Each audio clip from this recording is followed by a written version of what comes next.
Welcome back to Investing Talk Podcast. Today, we're diving deep into a question many of you have been asking. Is Intuitive Machines a good time to buy now? We've gathered some fascinating sources, reports, analyst notes, all that, to really unpack this company.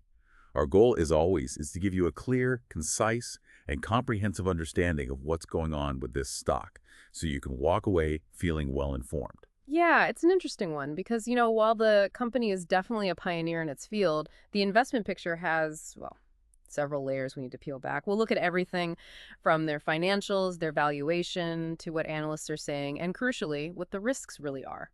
Definitely. And before we jump into those details, if you find these deep dives helpful, please remember to subscribe, maybe like this video, leave a comment with your thoughts, and perhaps consider buying us a coffee to support our work. Your engagement really helps us keep bringing you these insights. Okay, so let's start at the beginning. For anyone maybe not familiar, what exactly is Intuitive Machines? What do they do? Right. So Intuitive Machines is a pioneer in commercial lunar exploration.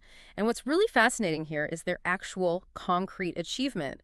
They successfully completed some really complex moon landing milestones back in early 2024, specifically with their Nova Sea lander. Ah, okay, so they actually did it. Exactly. This sets them apart from, well, a lot of competitors whose attempts unfortunately failed. It's a huge differentiator.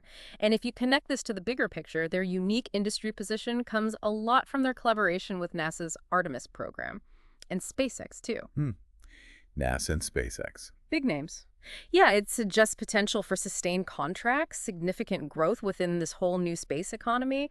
They're definitely seen as a critical player for NASA's lunar mission. Okay, so they've got the tech chops, proven success, key partnerships. Sounds great. But what does this all mean for their financial picture? Are they, making money? That raises a very important question. Yeah. Their trailing 12 months revenue, TTM, it stands at approximately $217.31 million. Okay, over 200 million. Not insignificant. True, but they reported a significant net loss. We're talking an adage $197.90 million. Wow. Minus almost a few hundred million. Yeah. Which results in a negative EPS of negative 2.50. So simply put, the company is not yet profitable. Not even close, really. So they're burning through cash. Pretty much.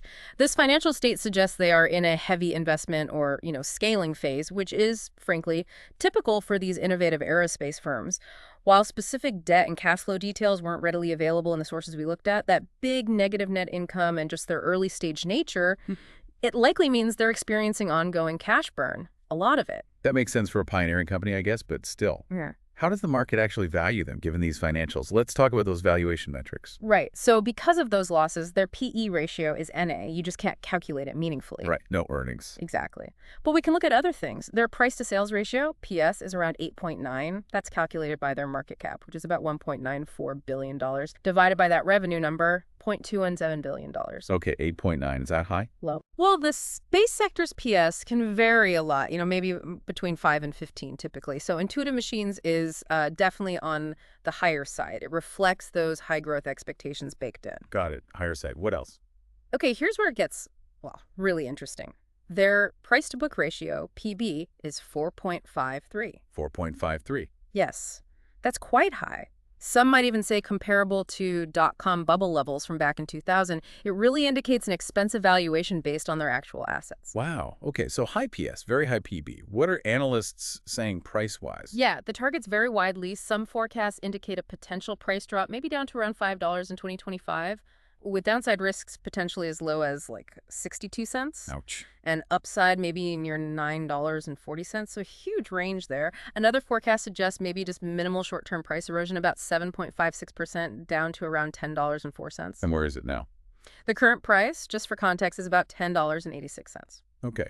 Shifting gears a bit to the technical side, what are the charts saying? What about the stock's recent movements? Sure. Looking at the technical setup, the current price is, like we said, about $10.86. Their 50-day simple moving average is $10.60, so it's just above that short-term average. Okay. But the 200-day SMA is $11.93, so it's still trading below that longer-term average. So some short-term volatility, maybe a little bounce, but the longer trend is still lower. That's what it suggests, yeah. Recent trading below the longer-term average. The 14-day RSI, that's Relative Strength Index, is around 51.89, Okay. which basically places it in a neutral zone. It's not signaling oversold or overbought right now, kind of in the middle. Right. And volatility. Moderate, about 5.73%. In terms of key price levels, resistance seems to be up near that 200-day SMA, around $11.93. And support could be found maybe near $10 or possibly even lower, which kind of aligns with some of those lower analyst estimates we just talked about. Okay. So technically it's a bit mixed, maybe leaning cautious longer term. What about the latest news and just the general feeling, the sentiment around intuitive machines? Well, as we mentioned, that successful lunar landing stage completion in early 2024, that's the big notable event. It really sets them apart, and it absolutely positions them as a critical player for NASA's Artemis missions. That's the positive narrative. Right, the big win. Exactly. Now, analyst ratings. The average rating is actually a buy, and the average 12-month price target is around $15.21. 1521. Yeah. That implies quite a bit of upside from here, like 40%. It does, yeah. About 40% upside potential from current levels, according to that average target. That's a but. Well, yeah. The social sentiment is more mixed. It leans bullish, sure, but there's also some definite caution you can see. That's reflected in something like the Fear and Greed Index, which is at 39. That's in the fear territory. Right. Oh, right. And another indicator, only 33% of the last 30 trading days were actually green days, meaning the price closed higher. Only a third, so lots of down days recently. Exactly. It indicates some real hesitation in the market despite the positive news backdrop. Got it. So looking ahead then, what are the upcoming catalysts? Things that could really move the needle for intuitive machines, both short-term and maybe longer-term. Good question. In the short term, you've got to watch the quarterly earnings reports. Those will definitely drive volatility given the cash burn situation. And any updates on lunar mission, contracts, new ones, progress on existing ones. Okay, and long-term? Long term, it's really about execution. Execution of those NASA Artemis contracts. That's key. Also, successful commercial payload deployments, getting customer stuff to the moon successfully. Makes sense. Proving the business model. Exactly. And then potential new partnerships, maybe expansions into other areas. Those could significantly boost the stock's value down the road. Right. With all this innovation and potential, though, we have to talk about the flip side. What are the key risks investors should be aware of here? This raises, an important point. The stock-specific risks are pretty clear. Those heavy losses, the current unprofitability, that's significant financial risk right there. Right. Plus those high valuation ratios we discussed, especially the PB, that suggests vulnerability to market corrections if sentiment shifts. Okay, company-specific risk. What about the sector? Well, sector-specific space exploration is just inherently high risk, period. Rocket science isn't easy, right? Exactly. There's a significant dependence on government contracts like NASA's, which can change with budgets or politics. And there are always ongoing technological challenges. Things can go wrong. And broader market stuff. Sure, on a macroeconomic level, broader market downturns could hurt it, or shifts in government spending priorities for aerospace. And finally, there's that moderate volatility we mentioned, and somewhat limited analyst coverage and social media buzz compared to some other stocks. That adds a bit to the trading risk, maybe making moves sharper. Okay, that's a comprehensive look at the risks. So when you put it all together, the tech, the financials, valuation, sentiment, catalysts, risks, what's the overall picture? How did intuitive machines stack up in the evaluation based on the sources? Right, so the overall rating we derived from the sources came in at 4.8 out of 10. 4.8, below average then. Yeah, below the midpoint. Let me break that down quickly. Fundamental analysis, rated a 4. It acknowledges the strong tech edge, but heavily weighed down by being unprofitable. Typical early growth stage stuff, but still a 4 valuation, rated a 3. That's low. It really reflects that it appears overvalued relative to current fundamentals. Those multiples are risky. Right, the PB especially. Exactly. Technical setup, rated a 5. Just neutral. Mixed indicators, mixed short-term trend, nothing definitive there. News and sentiment, rated a 6, so slightly positive. That reflects the good industry positioning from the moon landing, but tempered by that cautious market sentiment. Makes sense. Catalysts, rated a 7. This is the highest score. It highlights those potentially strong long-term drivers. NASA, lunar commercialization, that's where the hope lies. The potential payoff. Right. And finally, risk profile, rated a 4. Again, reflecting the high risk due to the financials and those sector-specific uncertainties. So 4.8 overall, a real mixed bag dominated by high potential but also high risk and high valuation. Given this, What's the recommended investment strategy for someone looking at Intuitive Machines right now?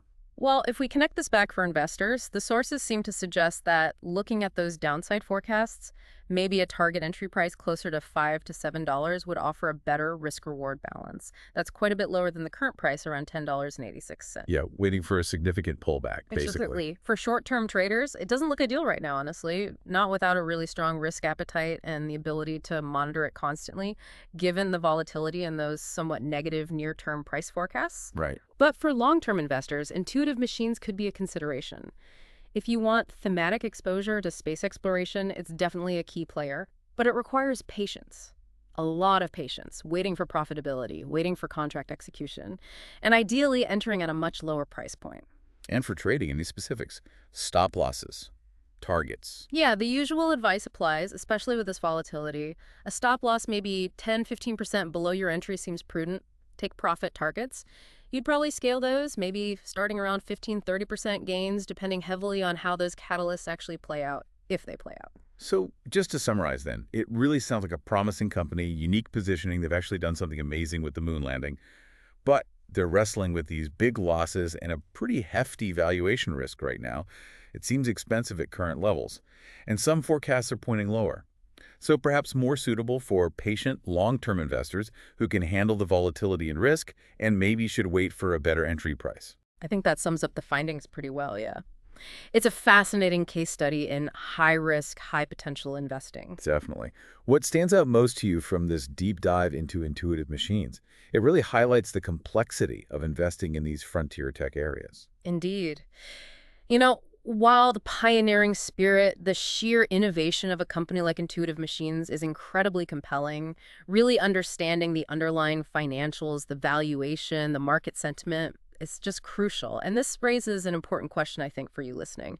How do you personally weigh that promise, that groundbreaking innovation, against the current financial realities, the valuation, when you make your investment decisions? It's a tough balance. That's a really powerful thought to end on. Something for everyone to consider. Thank you for joining us on this deep dive. Until next time, keep learning, keep questioning, keep exploring.